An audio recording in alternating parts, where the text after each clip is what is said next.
everyone, and welcome to From Crass to Class. My name is Meredith, and this is my first podcast episode. So I'm excited to start my podcast series. I have posted a couple of YouTube videos, and I'm in the process of editing a few, but I have noticed that I need a little bit of practice when it comes to speaking in front of the camera. And the perfectionist in me was like, well, maybe I should try and do a podcast, because then at least I don't have to worry about looking awkward when I'm filming. But that'll eventually I will get more practice and I'll be much more comfortable in front of the camera. By no means does that mean that I'm going to stop making actual YouTube videos. I have a lot of ideas in the works for some YouTube videos involving elegance tips and dating tips, especially in the spirit of Valentine's Day. I do have a Valentine's Day related YouTube video that I'm editing at the moment, and that will be published soon. So I'm going to be publishing my podcast on my YouTube channel, as well as I think if I can figure out how to get my podcast on a platform like Spotify or something, I will try to do that so you guys can listen to me in the car if you'd like, because obviously I don't want you to be watching a YouTube video while you're driving, and podcasts can be a little bit nicer to watch because you can listen to them while doing other things like cleaning or not studying. That's a horrible idea. Yeah, cleaning or doing like mundane tasks, like if you're raking the leaves outside or something, you can listen to a podcast, and it just makes everything a little bit more enjoyable to get your mind off of whatever boring thing you're doing. So on from my rambling, I apologize.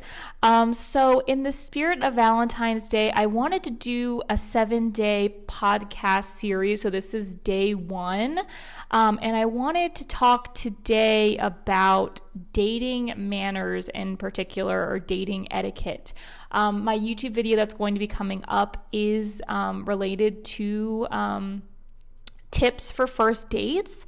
But I wanted to go a little bit more in depth in this podcast episode for a lot of the girls out there that are dating, or in the stages of dating, or starting to date now, just so that you have an idea of what is acceptable and what points you out to the man or boy, if you're a teenager, that you're a classy and elegant woman, and that they should take you seriously, and not expect any sort of bad behavior from you, if that makes any sense. So let's get into it. So dating is a little bit more different than it was in the past. Nowadays we have Tinder, we have all these apps that we can use to find someone whenever we feel like it. And I feel like it's given us the, when you have too many options, it just starts getting really overwhelming.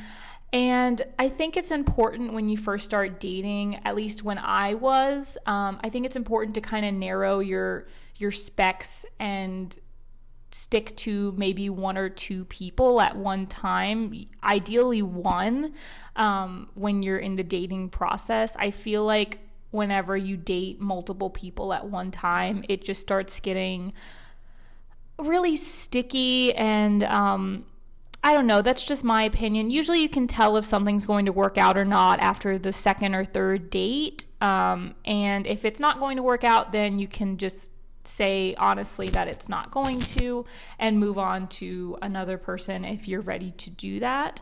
But funny story, when I was dating my husband, I actually was in the process of ending a dating relationship with another guy, and they actually have the same name, which is really funny.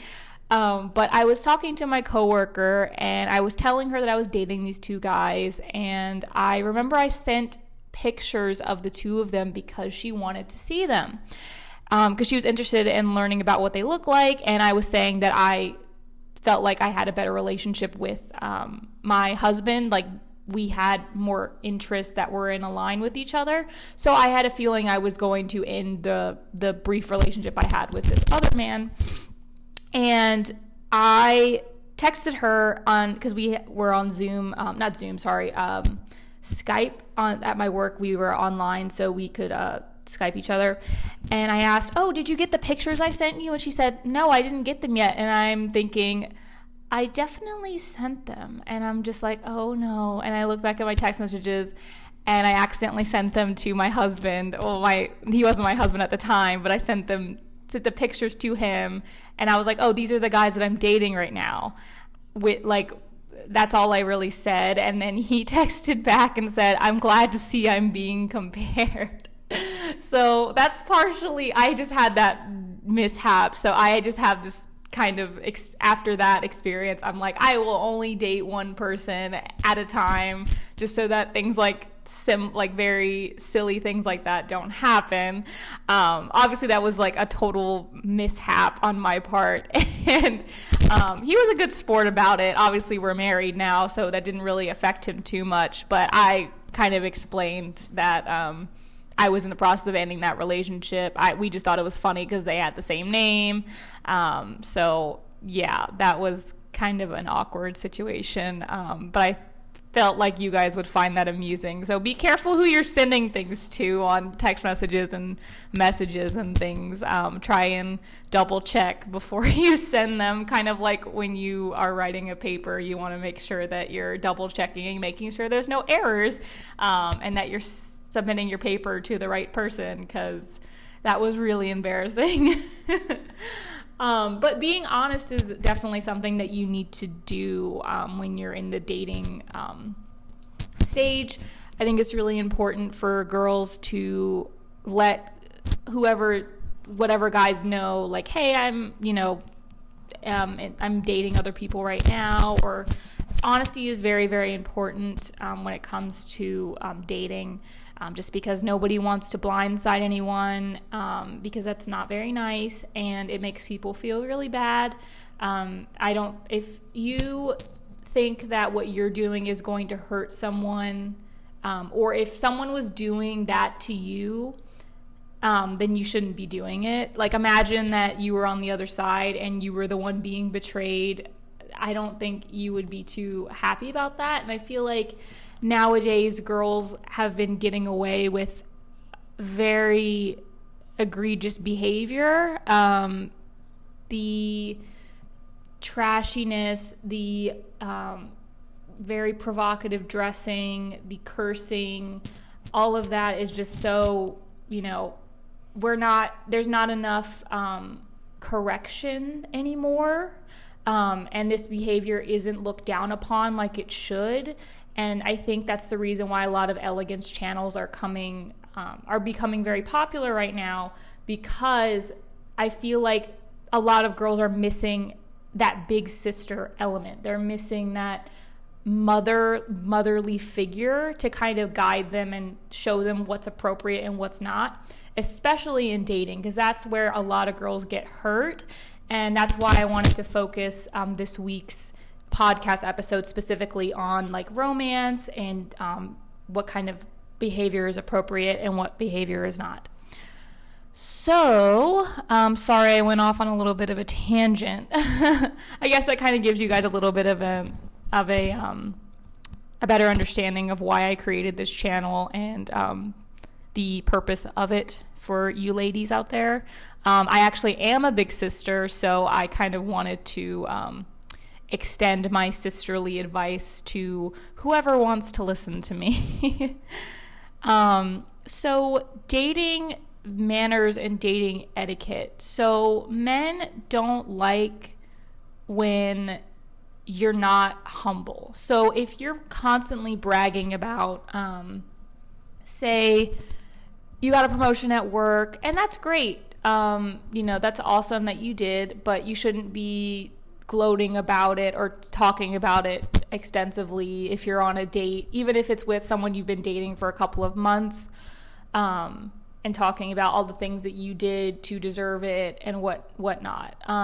That's a really big turnoff, not just for, dating, but for friends. A lot of people don't like when people are kind of gloating and show that they have a lack of humility. It's very, very unattractive. And that might kind of tip a guy into, not wanting to speak with you anymore, or kind of moving on to someone else that might be a little bit more humble. Fun fact, I think they did a study. I don't remember what college it was with. I think I might be able to find it and post it in whatever notes I put in the description. But I remember there was a study that was, they had men determine whether they would go for a woman that is very overly confident, very aggressive, or if they'd go with a woman that's more insecure and humble. And majority of the time they would pick someone that's more insecure and humble, because insecurity is something that can be overcome.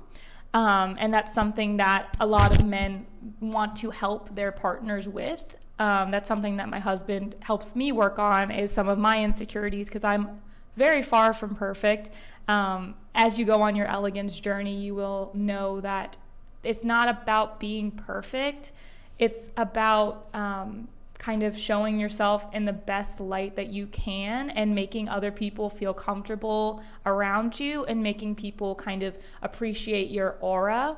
And that's just something that my husband and I are working on, is kind of getting over my insecurities and my fears. And that's something that a lot of guys like to help their girlfriends or wives with. And having a woman that's very aggressive and very overly confident it's very unattractive, just because it's loud, it's very masculine, and a man is already probably has those kind of behaviors. Like, he doesn't want a partner that also mirrors those same behaviors usually. That's why there is that sexual dimorphism in our species.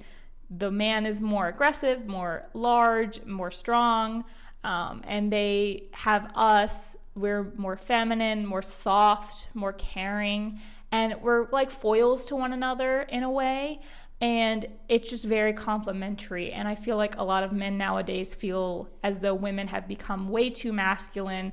They've started acting very aggressive. They started acting very overconfident, very entitled. That's a big complaint that I've heard from men, is that women act like they deserve certain things and that they're entitled to these things.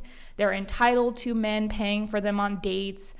They're entitled to men, to their money, and all these things. So that's something that men really, really appreciate, is having a very humble and very wholesome woman that will kind of, be proud of her achievements, but not constantly look for opportunities to bring those things up in a conversation. Like, if you are at a party and you're just constantly bringing up, or whatever party or gathering you go to, you constantly have to bring up, oh, I got a raise, or oh, I just got this really great job, oh, I got this whatever. Take the conversation and move it away from you, and kind of bring it to ask other people, what are they doing in their lives? What are they doing with, with their families and their dating lives and whatnot? I think it's important to really engage in conversation that isn't one-sided. That's also another complaint that a lot of men have, is that nowadays when they're going on dates, the woman is just going on and on and on about her life and her this and her that, and then barely ask him any questions about what he's doing with his life. So that's a really big turnoff also, is to kind of take over conversations and not really seem like you care about what the guy is talking about. I think one reason why I'm pretty good with conversation is because I used to teach swim lessons for around 6 years. I also was a swim coach, and speaking with parents and speaking with older kids, and obviously as somebody that's supposed to be their teacher or somebody that's supposed to be their coach, I'm trying to ask them questions about how are you feeling about this exercise? How are you feeling about your child doing this with me? How do you feel about that? What are you guys doing outside of practice, et cetera, et cetera. And I think those interactions that I've had with adults and the interactions I've had with young children and older children has really taught me really good conversation skills, because those conversations don't revolve around me. I'm the one being paid to teach. I'm the one being paid to coach. So it's not really about me. I need to be asking about my students. I need to be asking about my students' parents and how they're feeling and whatnot. So I really appreciate that experience that I had while I was young. I was teaching since I was 16, and I stopped teaching when I was around 21, 22. I think 22. Yes, 6 years. So yeah, that's something that I really, really encourage a lot of teenage girls and younger, early 20s. That's something I really encourage, is to either work at a daycare, be a nanny. I was a nanny also, which also helped a lot with my conversation skills, because I had to speak with parents. And it really helps you to not be so awkward, and having, even though it doesn't seem like it's related to dating in any way, having those conversations and being able to come up with questions quickly when there's an awkward pause in the conversation, or being able to tell when someone's upset, because I have had to deal with people, parents that were upset, and having to diffuse those situations. So kind of putting yourself in those kind of scenarios where you're talking to people where the setting is not about you in any way, shape, or form, because you're the one kind of being paid to take care of whatever. I think that's a really, really important experience, and it really helped me when I was going on first dates and second dates, being able to keep the conversation going, being able to keep the conversation not about me all the time, and being able to kind of make everything seem very organic. That's something I'm good at, and I definitely attribute that to teaching swim lessons for so long and being exposed to all these different people and being forced to have conversations with people I may not have wanted to have conversations with, and having conversations with people that I wanted to have conversations with, and being able to make those conversations kind of about them. And that's something that is very attractive to a lot of men, is having someone kind of ask them oh, well, how was your day? How is everything going with you? And keeping all that up. It's very flattering to men, because nowadays a lot of women that they've encountered are very selfish and kind of only care about themselves and their experiences. So when you kind of flip the script like that and show that you're very humble, you care about what they're doing, and you kind of drive the conversation to them, that's something that a lot of men will very much appreciate. And that was something that my husband really liked when we were on dates as well, because I didn't dominate the conversation and kind of take over everything and make it seem like I'm the most important person in the room. So that's something that's very important when you're dating, is to kind of remember to be humble and not make everything about you.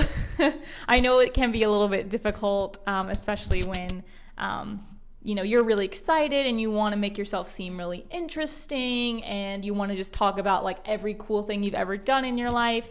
But you could possibly have multiple dates with this person. You don't want to tell them every fun, cool story that you've ever had or ever done, or you don't want to talk about all your achievements in one date. You could possibly have many dates with that person, especially if you're very interested in them. You don't want to turn them off by kind of going on a long tangent of, oh, this is everything I've done and this is everything that I want to do in my life and whatever. So, it'll be nice when there's a little bit of back and forth, or even if you kind of make the conversation 60% about him and 40% about you. And that's something that a guy will think like, like she actually was really interested in what I had to say and she really wanted to know things about me. Obviously, we don't want to turn this into an interrogation and start asking inappropriate questions like, what's your salary and do you want to have kids and whatnot. I mean, talking about like, oh, what is your hobbies? What are some things that you like to do at work? Like, why do you like doing the work that you do? So yeah, there's so many questions that you can ask. And I could probably make that my next video. Actually, my next podcast is the questions you should ask on dates that are appropriate, whether that's first or second or third dates. That's a fun podcast idea. I think I'll do that next. So this is my very first dating series in the spirit of Valentine's Day, and I hope you guys enjoyed it. Again, this is from Crass to Class, from Crass to Class. It's a little bit of a tongue twister, and my name is Meredith, and I hope that you ladies have a lovely day, and I will see you, not really see you if it's a podcast, but I will have you listen to me in the next podcast episode. Make sure you like, subscribe, comment if you have any questions, and I will be posting a video, actually I will be posting a video soon, but sorry, I'm going off on a tangent again. This is already getting pretty long. Well, I hope you all have a great day, and I hope that some of these tips help you out. It was a little bit ranty. I do have an outline, but I kind of went off of it a couple of times, so let me know if you'd want me to stick more to my outline.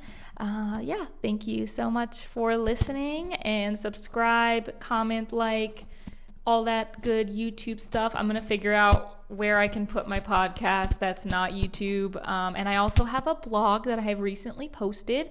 So I will post my blog link in the description. And thank you so much for listening. Bye.